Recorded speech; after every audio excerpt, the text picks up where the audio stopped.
mag-exist ang libro kung walay teacher. Dili mag-exist ang libro kung way responsable nga mga tao nga nagpa-exist ana.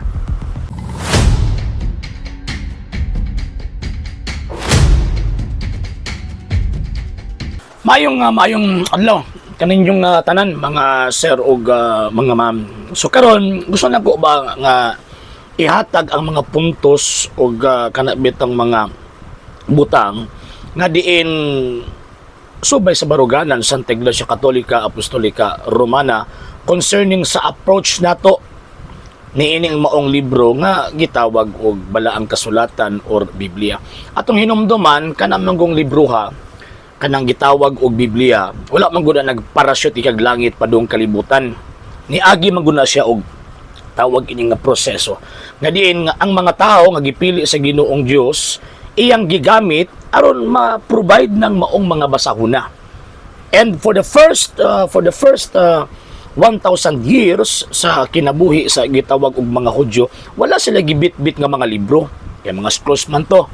Ipangsulat man to sa tawag ining kanabitong mga linukot nga basahon.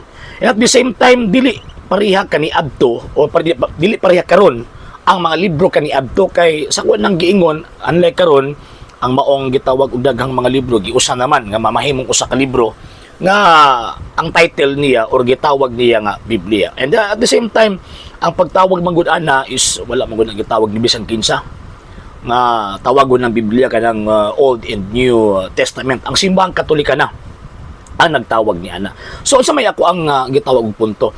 Ang pagtulunan sa mga higalang mga tagak, mga sir o mga ma'am, ingon sila nga dapat Bible alone, dapat Biblia lang ang gitawag og tuuhan, ang Biblia ra ang makasabot sa iyahang gitawag og kaugalingon. Actually, kana manggong Biblia manggod, nituo ta kita mga Katoliko nga the Bible is the written word of God. Buti pasabot sinulat nga mga pulong sa Dios. Pero di na mabasa sa Biblia ha? Wala kay mabasa sa Biblia nga ang Biblia sinulat nga pulong sa Dios. Never ka makabasa ana. Daghan na kung mga di Katoliko gipangutana ana, pero wa gyud nakatubag. Asa sa Biblia kapatulog bersikulo nga nag-ingon ang Biblia nga sinulat sa pulong sa Dios. Nya kung katawanan pa gyud kay nagkutlo pa gyud og kining tawag ining St. John chapter 1 verse 1, in the beginning was the Word, and the Word was with God, and the Word was God. Dili man na Biblia sa Kristo man na. Nya kanang sa San Juan 17, mingon sila ang imong pulong kamaturan, refer man na ang Ginoong Jesucristo. St. John chapter 14 verse 6, dili man na refer sa libro. So, diha pa lang daan ang atong mga higalang mga tagak nagbitbit og Biblia. Mingon sila ang Biblia ra ang makasabot sa iyang kaugalingon. Nya pagka di pod maka-explain, makahaptag og dako nga prueba nga mosuporta sa ilahang gitawag og panabot. So, ang point nako mga sir og mga ma'am, dili mag-exist ang libro kung walay teacher. Dili mag-exist ang libro kung way responsable nga mga tao nga nagpa-exist ana. Murabag kini diri man gud sa ko ang gamay nga library na ako'y tawag ining mga basahon nga mga balaod, Bible dictionaries, mga dokumento sa simbahan, Biblia ang ibabaw. Actually ako nagikuan gi tanggal din kay nagatuluan mo gani. Diri ang ako ang mga versions nga Biblia. Diri pod ang mga fathers, liturgy ug uban pa. So for example kini nga tawag ining libro, The Revised Penal Code. Ayog ingna nga mag-extra nag-iya nga way nagtudlo. Di ba? O way magtudlo niining maong libro ha. Imposible. Og ako nga nagbasa ko ini, magbasa ko aning maong gitawag libro ha, wa nagpasabot nga abogado nako. Tungod kay nagbasa ko ining maong gitawag og libro ha. Walain pa nga kining kuan, lain pa nga gitawag og libro. For example, kining the code of canon law. Imposible man mag-exist ng maong libruha nga way nagtudlo. Di ba? Unya kung magbasa kini, wa nagpasabot na canon lawyer na ka. Kung mag-quote ka ini, wa nagpasabot na canon lawyer na ka or teacher na ka sa canon law. Kay again, dili ni mag-exist ng maong gitawag og libruha kung walay teacher na agyunay teacher. Same pod sa balaang kasulatan.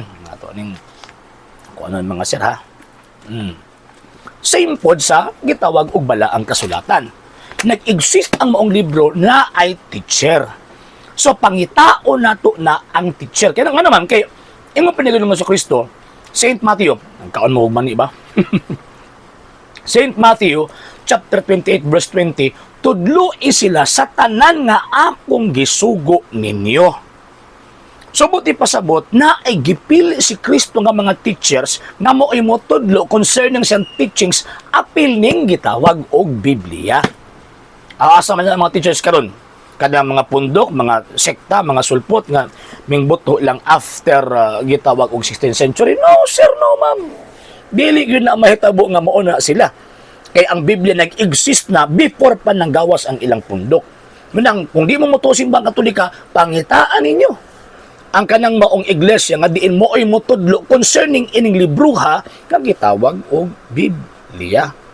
Kung di ninyo na makita bisag pagkapila mo moangkon nga tawag inaano mong Espiritu Santo, binot-botar gyud nakutob. Napagi nakitaan nga o nabasahan nga comment nga kung magbasa ng Biblia magampo daw kuno una.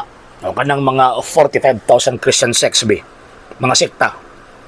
Imposible man na nagbasa sa Biblia o sa nag-ampo, pero nganong dili man pareho ang ilang panabot.